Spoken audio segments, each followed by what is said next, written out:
Ini Luca. Nama ini singkatan dari Last Universal Common Ancestor atau moyang dari segala organisme.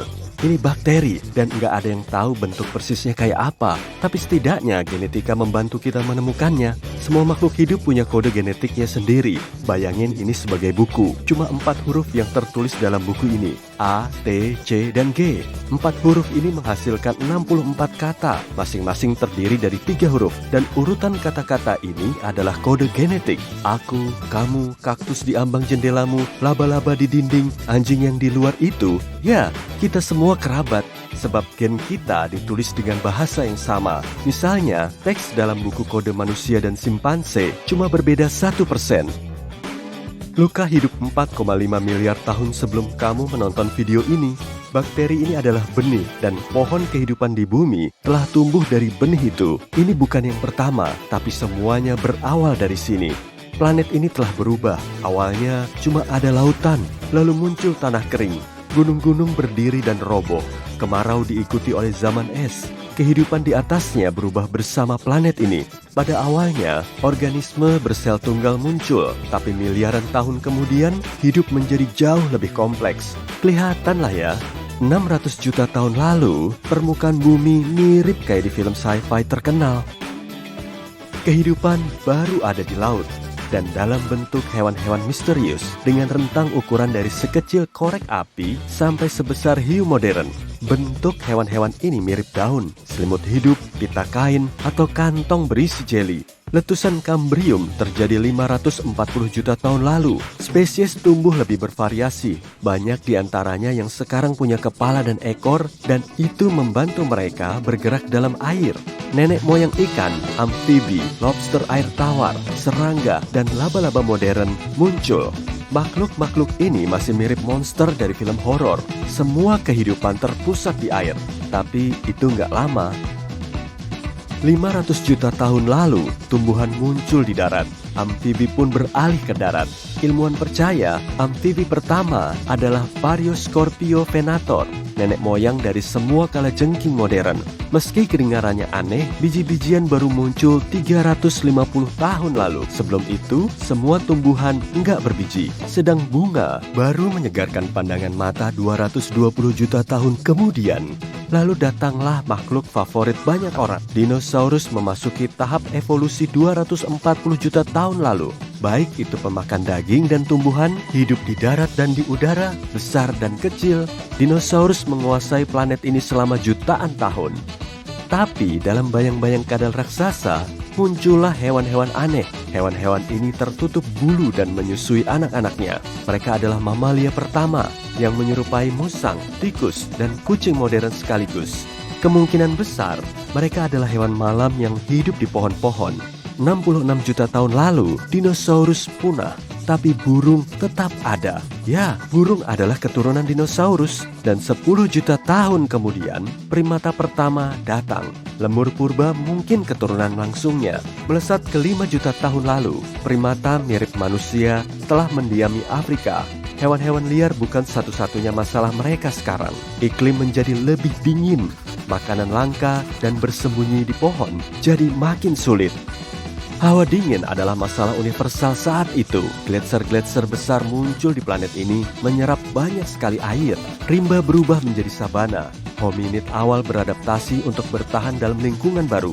Kelaparan mendorong kera keluar dari hutan menuju ruang terbuka. Di sini ada makanan, tapi bahaya mengintai di mana-mana. Perlahan-lahan, primata belajar berjalan dengan kaki belakang. Ini membantu mereka lebih cepat melihat musuh dan lebih mudah bergerak di antara rerumputan tinggi. Dengan kedua tangan yang bebas, mereka bisa mengirimkan isyarat kepada kerabat atau melempar batu. Lama tinggal di sabana mengubah mereka menjadi hominin, belum berupa manusia, tapi juga bukan lagi hewan.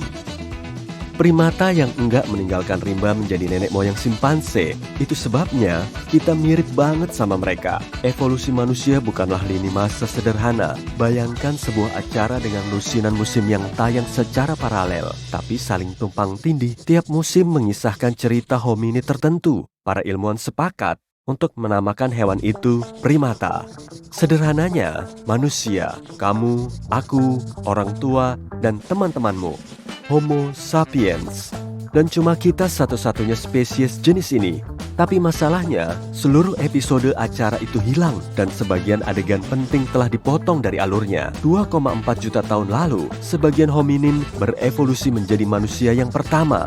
Mereka disebut Homo habilis atau manusia terampil. Tingginya mirip simpanse modern dan mereka membuat alat-alat primitif dari batu. Maka, serial itu dinamakan awal mula evolusi. Homo ergaster atau manusia bekerja muncul antara 1,8 sampai 1,5 juta tahun lalu. Manusia jenis ini tahu cara membuat peralatan dan mereka adalah pelari yang sangat andal yang menjadikannya pemburu hebat. Homo ergaster pasti bisa mengajarkan 1-2 hal kepada atlet profesional modern. Spesies ini hidup dalam kondisi kekeringan parah dan kehilangan hampir semua bulu tubuhnya. Kemungkinan besar, Homo erectus atau manusia berjalan tegak muncul di Afrika kira-kira di saat yang sama. Tapi merekalah yang pertama kali pergi ke Asia. Para ilmuwan berselisih pendapat apakah spesies ini dan selusin hominid lain saling berevolusi atau berkembang secara paralel. Homo sapiens muncul sekitar 300.000 tahun lalu. Setelah 200.000 tahun, nenek moyang kita meninggalkan Afrika dan menghuni seluruh dunia. Perubahan iklim menjadi lampu hijau bagi mereka untuk bermigrasi. Di saat yang sama, Afrika berubah menjadi padang gersang dan nenek moyang kita melanjutkan pencarian makanan. Di tanah tak dikenal, mereka juga bertemu dengan orang lain. Neanderthal hidup di Eropa dan Asia Barat. Karena gletser, Eropa tampak seperti freezer, tapi Neanderthal merasa nyaman. Hidung besar mereka bisa menghangatkan udara dingin yang memasukinya, dan otot-otot serta stamina mereka membantu mereka berjalan di salju. Manusia Solo hidup di Indonesia modern, dan di dekatnya, di Pulau Flores, orang-orang luar biasa dan soliter berevolusi. Secara harfiah, mereka dijuluki Hobbit. Bobot mereka sekitar 25 kg dan tingginya cuma sekitar 1 meteran.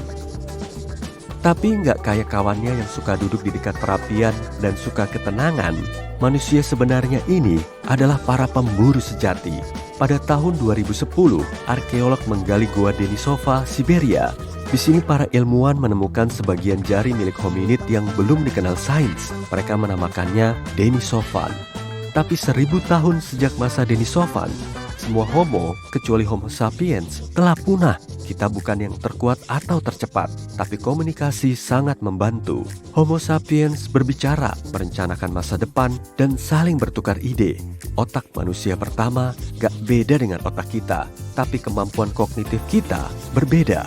Mereka nggak begitu pandai mengingat hal-hal baru, berkomunikasi satu sama lain, dan membahas berbagai fenomena dan objek. Otak Homo sapiens fleksibel. Berkat hal ini, manusia purba berangsur-angsur beradaptasi terhadap kondisi baru dan berubah karena pengalaman. Para paleontolog menyatakan Homo erectus memakai kapak batu yang sama selama jutaan tahun. Rekan sapiennya nggak pernah berdiam diri dan terus memperbaiki peralatan mereka. Mereka menghasilkan busur dan panah, jarum untuk menjahit pakaian, mata kail untuk memancing, dan pisau dari batu. Mereka menerangi gua-gua bukan cuma dengan api, tapi juga dengan lampu minyak primitif. Mereka terus berevolusi, bahkan hingga sekarang. Perkembangan kita sebagai satu spesies dipengaruhi oleh lingkungan, bahan makanan, dan teknologi modern. Misalnya, 40.000 tahun lalu, tinggi rata-rata manusia kira-kira 183 cm. Tubuh kita mengecil dalam 1000 tahun belakangan, tapi sekarang manusia menjadi lebih tinggi lagi. Para peneliti percaya ini berkat nutrisi dan kesehatan yang membaik. Sekarang orang-orang paling tinggi tinggal di Belanda. Tinggi badan mereka mirip dengan Homo sapiens pertama. Otak kita juga menyusut loh. Otak manusia masa lalu lebih besar 10%. Bagi manusia pertama, survival adalah masalah terpenting. Sekarang ini, kebanyakan orang hidup dalam keadaan aman. Jadi mungkin itu sebabnya otak kita terus mengecil. Ya, otakku juga begitu.